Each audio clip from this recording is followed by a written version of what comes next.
नमस्कार साथियों, मैं हरिओम पांडे एक बार फिर अपने चैनल सारा लर्निंग पॉइंट पर आप सभी का स्वागत करता हूं। आज की वीडियो के माध्यम से हम लोग कावेरी नदी तंत्र का अध्ययन करेंगे। तो आइए देखते हैं कावेरी नदी तंत्र को।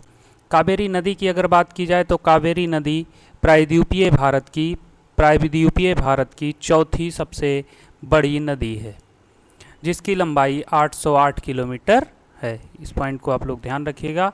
भारत की चौथी सबसे बड़ी नदी है और इसकी लंबाई 808 किलोमीटर है।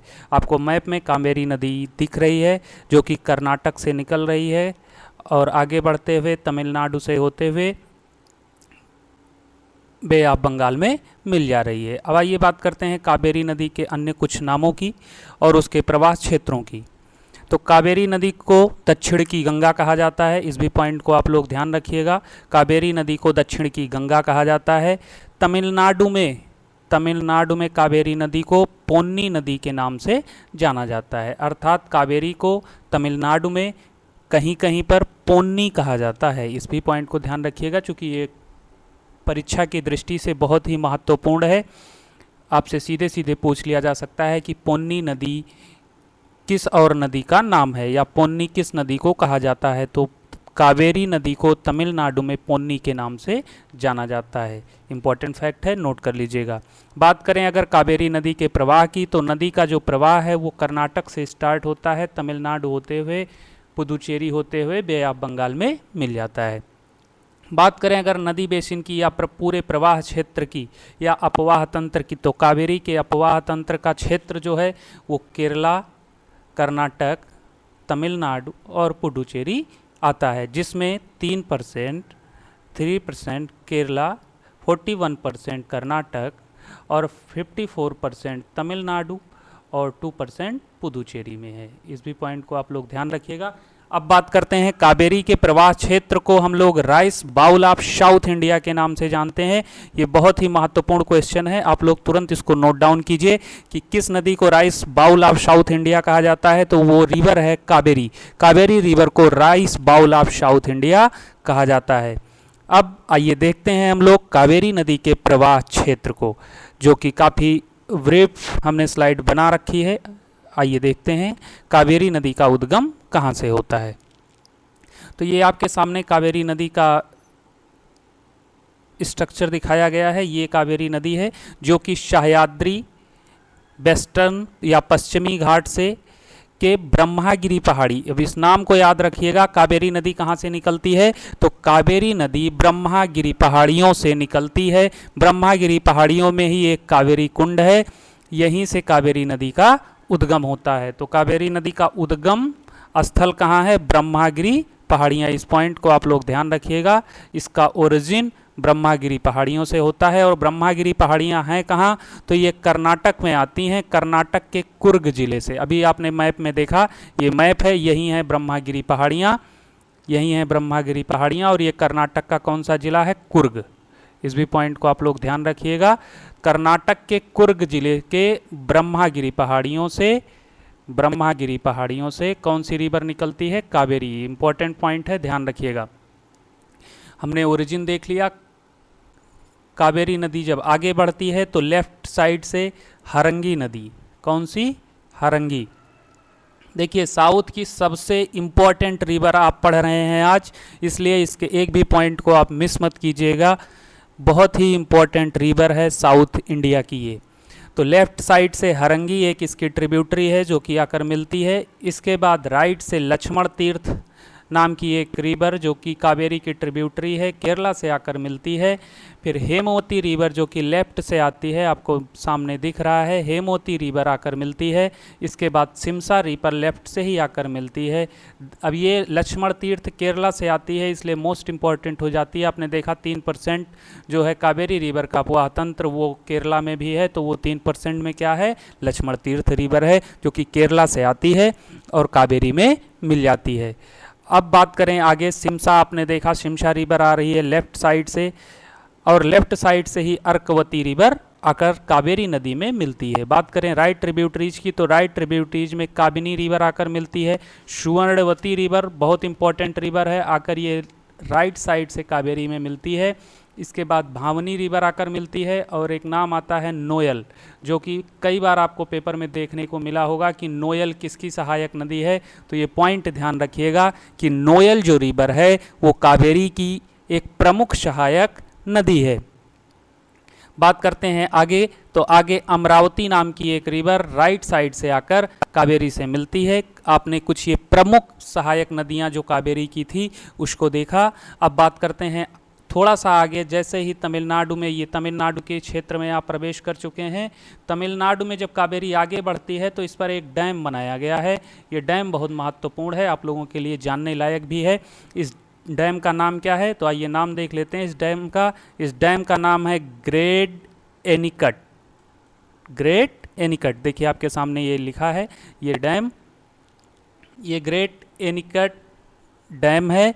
इसे हम कल्लानी बांध के नाम से भी जानते हैं, और ये तमिलनाडु में है, तमिलनाडु के तंजावुर जिले में है। अब अभी तंजावुर की बात हम आगे करेंगे। आइए देखते हैं ये बांध क्यों इम्पोर्टेंट है हम सभी लोगों के लिए। तो इसकी हिस्ट्री बहुत इम्पॉर्टेंट है, आइए देख लेते हैं। ग्रेट एनीकट कल्लानी बांध जो है वो दुनिया का चौथा व भारत का सबसे पुराना, दुनिया का चौथा, पॉइंट को आप लोग ध्यान रखिएगा, दुनिया का चौथा और भारत का सबसे पुराना लिविंग डैम है। लिविंग डैम से मतलब है जो कि अभी भी है, लिविंग डैम से मतलब है कि वो डैम अभी भी अवस्थित है वहाँ पर और पूरी तरह से कार्य कर रहा है। उसका नाम है ग्रेट एनीकट कल्लानी बांध। इसका निर्माण कब हुआ था, इसका निर्माण हुआ था 100 BC से 101 AD के बीच में। किसके द्वारा इसका निर्माण कराया गया था, तो इसका निर्माण चोल राजाओं के द्वारा कराया गया था। चोल राजाओं में प्रमुख एक राजा थे जिन्होंने इनका इस निर्माण में सबसे ज़्यादा सहयोग दिया, उनका नाम था कालीकरण। इस नाम को भी आप लोग ध्यान रखिएगा, आपसे पूछा जा सकता है।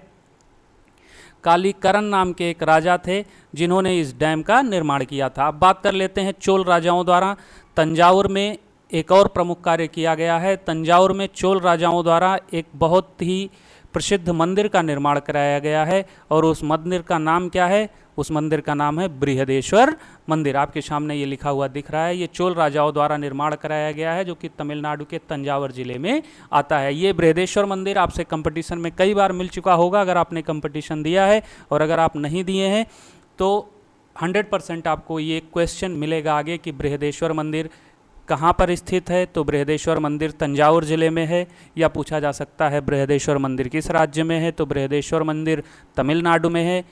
आपसे ये भी पूछा जा सकता है कि बृहदेश्वर मंदिर का निर्माण किस वंश के राजाओं द्वारा कराया गया, तो बृहदेश्वर मंदिर का निर्माण चोल वंश के राजाओं द्वारा कराया गया। अब देखिए कई पॉइंट आपका यहाँ से क्लियर हुआ। ग्रेट एनीकट या कल्लानी बांध जिसको कहते हैं, दुनिया का चौथा, भारत का सबसे पुराना लिविंग डैम है जो कि अभी भी है। किस नदी पर है, कावेरी नदी पर। कहाँ पर, तमिलनाडु के तंजावुर जिले में अभी भी ये कार्य कर रहा है। बात करते हैं थोड़ा सा और आगे, कावेरी नदी आगे बढ़ती है। देखिए आपको एक पॉइंट यहाँ पर दिखाया गया है ग्रीन से, तो ये कावेरी पट्टनम एक जगह है तमिलनाडु में। कावेरी पट्टनम से कावेरी नदी दो भागों में बट जाती है। एक उत्तर की तरफ इसकी एक धारा बह जाती है, ये जो आप देख रहे हैं उसको हम लोग कोलेरुन नाम से जानते हैं, और दक्षिण तरफ की धारा को हम लोग कावेरी नाम से जानते हैं, और यहीं से ये डेल्टा बनाते हुए आगे बढ़ते हुए बे ऑफ बंगाल में मिल जाती है। तो ये बे ऑफ बंगाल की एरिया है। इस पॉइंट को भी ध्यान रखिएगा कि कहाँ से कावेरी दो भागों में बट जाती है, तो वो उस जगह का नाम है कावेरी पट्टनम, और वो तमिलनाडु में आती है। जहाँ से कावेरी डेल्टा बनाती है वहीं से वो दो भागों में बट जाती है। उत्तर की तरफ जो धारा जाती है उसे कोलेरुन नाम से जानते हैं, और दक्षिण की तरफ जो धारा जाती है उसे हम लोग कावेरी के नाम से जानते हैं। इस भी पॉइंट को आप लोग ध्यान रखिएगा। बहुत ही इंपॉर्टेंट रिवर है कावेरी, मैं बार बार कह रहा हूँ, साउथ इंडिया की बहुत ही महत्वपूर्ण रिवर है, और इससे बहुत ही महत्वपूर्ण जो जानकारियाँ हैं वो आपके सामने उपस्थित हैं। जानकारियों का लाभ लीजिए। आइए बात करते हैं कावेरी नदी से संबंधित कुछ परियोजनाओं के बारे में जो कि बहुत ही महत्वपूर्ण हैं। तो कावेरी नदी की जो सबसे महत्वपूर्ण परियोजना है वो है शिव समुद्रम परियोजना, जो कि कहाँ पे है, कर्नाटक में। कर्नाटक में शिव समुद्रम परियोजना है जो कि शिव समुद्रम द्वीप पे बनाया गया है, और यह एक जल प्रपात है। इस भी पॉइंट को आप ध्यान रखिएगा। आपसे क्वेश्चन ये पूछा जा सकता है कि शिव समुद्रम जलप्रपात कहाँ है, तो शिव समुद्रम जलप्रपात कर्नाटक में है, और किस नदी पर है, तो इस नदी का नाम है कावेरी नदी पर। बात करें तमिलनाडु की, तो तमिलनाडु में श्रीरंगम द्वीप पर, अब ये देखिए शिव समुद्रम द्वीप था, शिव समुद्रम द्वीप पर कावेरी नदी शिव समुद्रम द्वीप से होकर गुजरती है और शिव समुद्रम द्वीप पर शिव समुद्रम नाम से जलप्रपात बनाया गया है जो कि कर्नाटक में है। बात करें मैट्टूर परियोजना की, तो मैट्टूर परियोजना के तहत मैट्टूर डैम बनाया गया है, मैट्टूर बांध, जो कि श्रीरंगम द्वीप के तहत आता है और ये कहाँ है, तमिलनाडु में। और तमिलनाडु में ही मैसूर से 20 किलोमीटर आगे, मैसूर से 20 किलोमीटर जब आप आगे बढ़ेंगे बे आप बंगाल की तरफ, या कावेरी जब मैसूर से 20 किलोमीटर आगे बढ़ती है तो करीब 20 किलोमीटर के बाद एक कृष्णा राजा सागर बांध बनाया गया है। ये नाम भी इम्पोर्टेंट है, आप लोग ध्यान रखिएगा। और इस पर एक और प्रमुख क्या बनाया गया है, एक प्रमुख और जलप्रपात है, उसको भी आप लोग देख लीजिए, जिसका नाम है होगनकल, होगनकल जलप्रपात, होगनकल जलप्रपात। ये भी किस नदी पर है, ये भी कावेरी नदी पर है। इस भी पॉइंट को आप लोग ध्यान रखिएगा, होगनकल जलप्रपात। ये पॉइंट हो गए जो कि कावेरी नदी से अति महत्वपूर्ण थे। आपका शिव समुद्रम द्वीप यहीं पर पड़ता है और तमिलनाडु में मैसूर यहाँ पर है, कृष्णा राजा सागर बांध यहाँ पर बनाया गया। इस भी पॉइंट को आप लोग ध्यान रखिएगा। परसेंट आपने देख लिया, सबसे ज़्यादा परसेंट तमिलनाडु में 54%, 2% यहाँ पर और 41% यहाँ, 3% केरला से। केरला से एक नदी आती है जिसका नाम हमने आपको क्या बताया, लक्ष्मण तीर्थ।